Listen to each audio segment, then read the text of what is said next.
Hello, everybody. Welcome back. It's Thursday. Okay, I'm going to go over what you are responsible for doing today.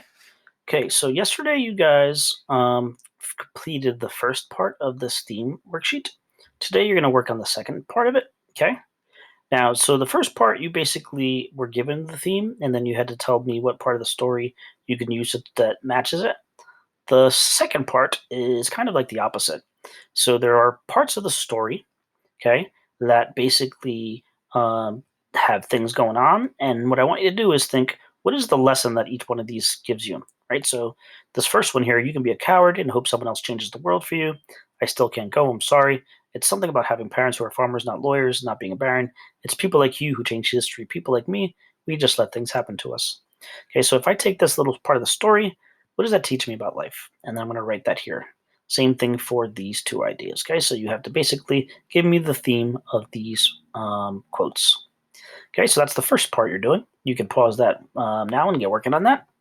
When you're done, we'll continue. All right. Okay, so now you should be done with the sheet. What you're working on next is a plot diagram. Okay, so remember, a plot diagram basically just shows you the parts of a story from beginning to end. Okay, so if you look here, there are 5 basic parts of a story. The exposition, which is the beginning of the story, and it gives you background information on the characters and previous action. The rising action, which is right here, which is the beginning of the action that'll lead to the high point in the story. The high point in the story is called the climax. Okay, so it's the turning point. It's the most exciting part of the story, in which the protagonist, the main character, reaches some sort of peak in power, followed by the falling action, which is the action that occurs after the climax, before everything is wrapped up, and then finally you have the very ending of the story, which is the resolution. Now, what you are going to be doing is I listed out a bunch of events from the story. Okay, they're all listed here from here all the way down.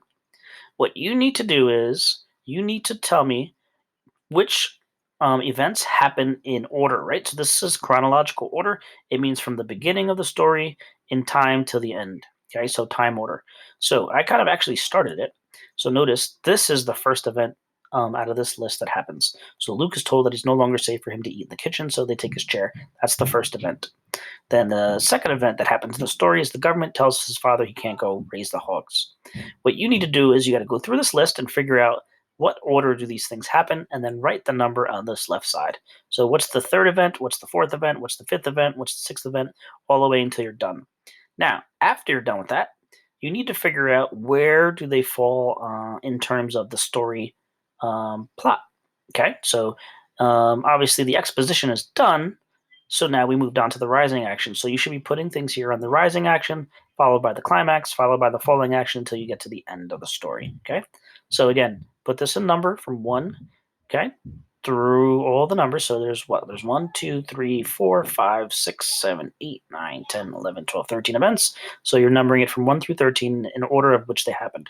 Then you're labeling this right side for whatever part of the story it is. Okay, that's it.